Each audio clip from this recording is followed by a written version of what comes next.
Hi friends, പുതിയൊരു വീഡിയോയിലേക്ക് സ്വാഗതം. ഇന്ന് നമ്മൾ നല്ല ഈസി ആയിട്ട് വളരെ എളുപ്പത്തിൽ തയ്യാറാക്കാൻ പറ്റുന്ന നല്ലൊരു അപ്പത്തിൻ്റെ റെസിപ്പി ആയിട്ടാണ് വന്നിരിക്കുന്നത്. രാവിലെയൊക്കെ നമുക്ക് അരിവെള്ളത്തിലിട്ടില്ലെങ്കിലോ ഇഡ്ഡലിക്കോ ദോശയ്ക്കോ ഒന്നും മാവില്ലെങ്കിലോ ഇതേപോലെ നല്ല സോഫ്റ്റ് ആയിട്ടുള്ള ഒരു അപ്പം തയ്യാറാക്കാം കേട്ടോ. പ്രത്യേകിച്ച് ഈ നോമ്പ് കാലത്ത് നമുക്ക് കുട്ടികൾക്ക് മാത്രം ഉണ്ടാക്കിയാൽ മതിയല്ലോ രാവിലെ. ഈ ഒരു അപ്പം നിങ്ങൾക്ക് തീർച്ചയായും ഉപകാരപ്പെടും കേട്ടോ. അപ്പോൾ വീഡിയോ സ്കിപ്പ് ചെയ്യാതെ കാണാം. ചാനൽ ആദ്യമായിട്ട് കാണുന്ന കൂട്ടുകാരുണ്ടെങ്കിൽ ഒന്ന് സബ്സ്ക്രൈബ് ചെയ്തേക്കണേ. ഈ റെസിപ്പി നിങ്ങൾ ഇഷ്ടമായെങ്കിൽ മറക്കാതെ ലൈക്കും ചെയ്യണം കേട്ടോ.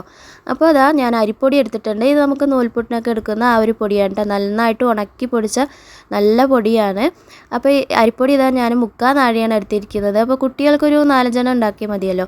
ഇത്രയും ആവശ്യമില്ല കേട്ടോ. അപ്പോൾ ഞാൻ കുറച്ച് പൊടിയാണ് എടുത്തിട്ടുള്ളൂ. അപ്പോൾ നിങ്ങൾ എടുക്കുന്നുണ്ടെങ്കിൽ അതിന് അളവ് കൂടുതൽ എടുക്കുക കേട്ടോ. പിന്നെ ഞാൻ എടുത്തിരിക്കുന്നത് മിക്സിയുടെ ജാറിലേക്ക് ചേർത്ത് കൊടുത്തിട്ടുണ്ട്. പിന്നെ ഞാൻ എടുത്തിരിക്കുന്നത് ചോറാണ്, വെള്ളച്ചോറ്. തലേ ദിവസത്തെ ചോറുണ്ടല്ലോ, അത് നന്നായിട്ട് കഴുകി വൃത്തിയാക്കിയിട്ട് എടുത്തിട്ടുണ്ട്.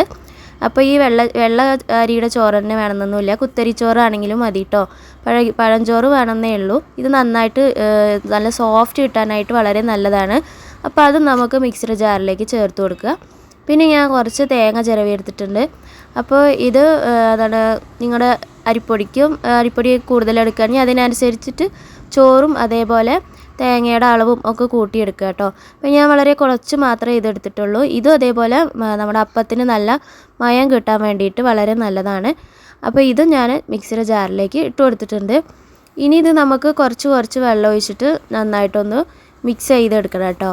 ഒരു സ്പൂൺ വെച്ചിട്ട് നമ്മൾ കുറേ വെള്ളം ഒഴിച്ച് കൊടുത്തിട്ട് അരച്ചെടുക്കരുത്. കാരണം ഈ ഒരു ചോറും ആ തേങ്ങയൊക്കെ നന്നായിട്ട് അരയണമെങ്കിൽ നമ്മൾ ഒരേ അടിക്ക് വെള്ളം ഒഴിച്ച് കൊടുക്കരുത്. ഒന്ന് ഇളക്കി കൊടുത്ത് നമ്മൾ കറക്റ്റ് ഒരു അളവിൽ ഒന്ന് അടിച്ചെടുക്കുക. പിന്നെ ആവശ്യത്തിനുള്ള വെള്ളം ചേർത്ത് കൊടുത്താൽ മതി കേട്ടോ.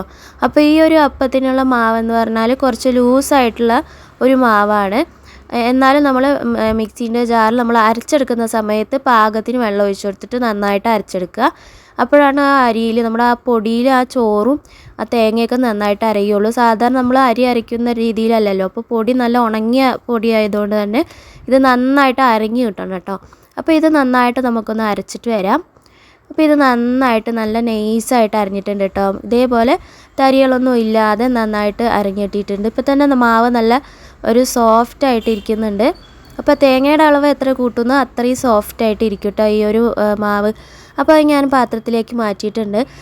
അപ്പോൾ ഈ മാവ് നല്ല കട്ടിയിലാണ് ഇപ്പോൾ ഇരിക്കുന്നത്. അപ്പോൾ ഇതിന് ആവശ്യമായിട്ടുള്ള വെള്ളം നമുക്ക് ആ ജാറെല്ലാം കുറച്ച് വെള്ളം ഒഴിച്ച് കൊടുത്തിട്ട് ചേർത്ത് കൊടുക്കാം കേട്ടോ. അപ്പോൾ കുറച്ചൊന്ന് ലൂസാക്കി എടുക്കണം. അപ്പോൾ നമ്മൾ കുറച്ചായിട്ട് ഒഴിച്ച് കൊടുത്തിട്ട് ഒന്ന് ഇളക്കി നമുക്ക് അളവ് നോക്കിയിട്ട് എടുക്കണം കേട്ടോ. ഒരുപാട് വെള്ളം ആവരുത്, എന്നാൽ നല്ല കട്ടിയും ആവരുത്. ആ ഒരു ഇതുപോലെ ഇരിക്കണം. നമ്മുടെ നീർദോശൻ്റെ മാവ് പോലെ അത്രയും വെള്ളം ആക്കരുത് കേട്ടോ. അപ്പോൾ ഈ ഒരു അളവുണ്ടെങ്കിൽ നമുക്ക് നൈസായിട്ട് നന്നായിട്ട് പരത്തിയെടുക്കാൻ പറ്റും. അപ്പോൾ അത് ആ മാവ് നമ്മൾ കറക്റ്റായിട്ട് വെള്ളം ഒഴിച്ചിട്ട് കറക്റ്റ് പരുവാക്കി എടുത്തിട്ടുണ്ട് കേട്ടോ. ഇനി നമുക്ക് ഇതിലേക്ക് കുറച്ച് ഉപ്പ് ഇട്ട് കൊടുക്കാം. അപ്പോൾ ഞാൻ ഇതുവരെ ഇതിലേക്ക് ഉപ്പ് ഇട്ട് കൊടുത്തിട്ടില്ല. കുറച്ച് ഉപ്പും കൂടി ചേർത്ത് കൊടുത്തിട്ട് ഇത് നന്നായിട്ട് ഇളക്കി കൊടുക്കുക കേട്ടോ. ഇത് അരച്ചിട്ട് നമുക്ക് അപ്പം തന്നെ ഉണ്ടാക്കാം. കുറച്ച് നേരം വെക്കുക, അങ്ങനെ ഒന്നും ചെയ്യണ്ട കേട്ടോ. അരച്ച് അപ്പം തന്നെ നമുക്ക് ചുട്ടെടുക്കാം. പെട്ടെന്ന് തയ്യാറാക്കാൻ പറ്റും. നമുക്ക് പെട്ടെന്ന് രാവിലെ കുട്ടികൾക്കൊക്കെ എന്തെങ്കിലുമൊക്കെ ഉണ്ടാക്കി കൊടുക്കുകയാണെങ്കിൽ ഇതേപോലെ പെട്ടെന്ന് നമുക്ക് ഇതുകൊണ്ട് തയ്യാറാക്കിയെടുക്കാൻ പറ്റും കേട്ടോ. അപ്പോൾ ഞാൻ പാൻ അടുപ്പത്ത് വെച്ചിട്ട് ഫ്ലെയിം ഓൺ ചെയ്തിട്ടുണ്ട്. പാൻ നന്നായിട്ട് ചൂടായിട്ട് വന്നിട്ടുണ്ട്. അപ്പോൾ ചൂടായിട്ട് വരുമ്പോൾ ഇതൊന്ന് സിമ്മിലിട്ട് കൊടുക്കണം കേട്ടോ. അല്ലെങ്കിൽ ഇത് നമ്മൾ മാവ് ഒഴിച്ചു കൊടുക്കുന്ന സമയത്ത് അടി പിടിക്കാൻ സാധ്യതയുണ്ട്. അപ്പോൾ തീ ഒന്ന് സിമ്മിലിട്ട ശേഷം നമുക്കൊരു കയ്യിൽ മാവ് എടുത്തിട്ട് ഇതേപോലെ ഒഴിച്ചു കൊടുക്കുക. അപ്പോൾ അരിയുഴുന്ന് അരച്ച മാവ് പരത്തുന്ന പോലെ അത്ര പെർഫെക്റ്റായിട്ട് നമുക്ക് കിട്ടില്ല കേട്ടോ. പരത്തുമ്പോൾ ഒന്നൊന്ന് അഡ്ജസ്റ്റ് ചെയ്തിട്ട് ആ അവിടെയൊക്കെ കുറച്ച് മാവ് വെച്ച് കൊടുത്തിട്ട് ഒന്ന് അഡ്ജസ്റ്റ് ചെയ്ത് കൊടുത്താൽ മതി. കറക്റ്റായിട്ട് നമുക്ക് കിട്ടും, നല്ല സോഫ്റ്റായിട്ട് കിട്ടും. ഇനി നമ്മൾ മറിച്ചിടുന്നില്ല കേട്ടോ. ഒരു അടപ്പ് വെച്ചിട്ട് ഇതേപോലെ മൂടി വെച്ചാൽ മതി. അപ്പോൾ ഞാൻ ഇഡ്ഡലി ചെമ്പിൻ്റെ ഒരു അടപ്പ് വെച്ചിട്ടാണ് ഇതേപോലെ മൂടി വെച്ചിരിക്കുന്നത് കേട്ടോ. അപ്പോൾ തീ ഒന്ന് മീഡിയം ഫ്ലെയിമിൽ ഇട്ട് കൊടുക്കുക. ഇങ്ങനെ ആക്കിയതിന് ശേഷം മീഡിയം ഫ്ലെയിമിൽ ഇട്ടിട്ട് വേവിച്ചെടുക്കുക കേട്ടോ. അപ്പോൾ കുറച്ച് നേരം കൊണ്ട് തന്നെ ഇതേപോലെ ആയിക്കിട്ടും. അരിക്കൊക്കെ ഒന്ന് വിട്ട് വരുമ്പോൾ നമുക്ക് എടുക്കാം. അപ്പോൾ ഞാൻ ഇതേപോലെ തന്നെ ബാക്കി കുറച്ച് അപ്പം കൂടി ചുട്ടെടുത്തിട്ടുണ്ട് കേട്ടോ. അപ്പോൾ ആ മാവ് ഫുള്ളും എടുത്തിട്ടില്ല, ഇനി മാവ് ബാക്കിയുണ്ട്. കുട്ടികൾക്കായതുകൊണ്ട് തന്നെ കുറച്ച് മാത്രമേ ഞാൻ ചുട്ടെടുത്തിട്ടുള്ളൂ. അപ്പോൾ അതാ വളരെ പെട്ടെന്ന് നമുക്ക് നല്ല സോഫ്റ്റ് ആയിട്ടുള്ള ഈ ഒരു അപ്പം തയ്യാറാക്കാൻ പറ്റും. കുറച്ച് മാവ് മതി ഇതിന്. നമുക്ക് കുറച്ച് അരച്ചാൽ തന്നെ തോനെ അപ്പം ഉണ്ടാക്കാൻ പറ്റും കേട്ടോ. നല്ല നൈസ് ആയതുകൊണ്ട് തന്നെ കുട്ടികൾക്ക് വളരെ ഇഷ്ടപ്പെടുകയും ചെയ്യും. ചട്നിയോ വേറെ വല്ല കറിയോ എന്തെങ്കിലുമൊക്കെ കൂട്ടിയിട്ട് കഴിക്കാൻ നല്ല ടേസ്റ്റാണ്.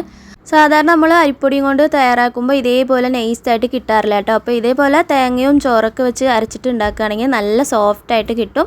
അപ്പോൾ എല്ലാവരും ട്രൈ ചെയ്ത് നോക്കിയിട്ട് കമൻറ്റ് അറിയിക്കാൻ മറക്കരുത്. വീഡിയോ ഇഷ്ടമായെങ്കിൽ ലൈക്ക് ചെയ്യുക, ഷെയർ ചെയ്യുക. പുതിയൊരു വീഡിയോ ആയിട്ട് വീണ്ടും കാണാം. Thank you for watching. By.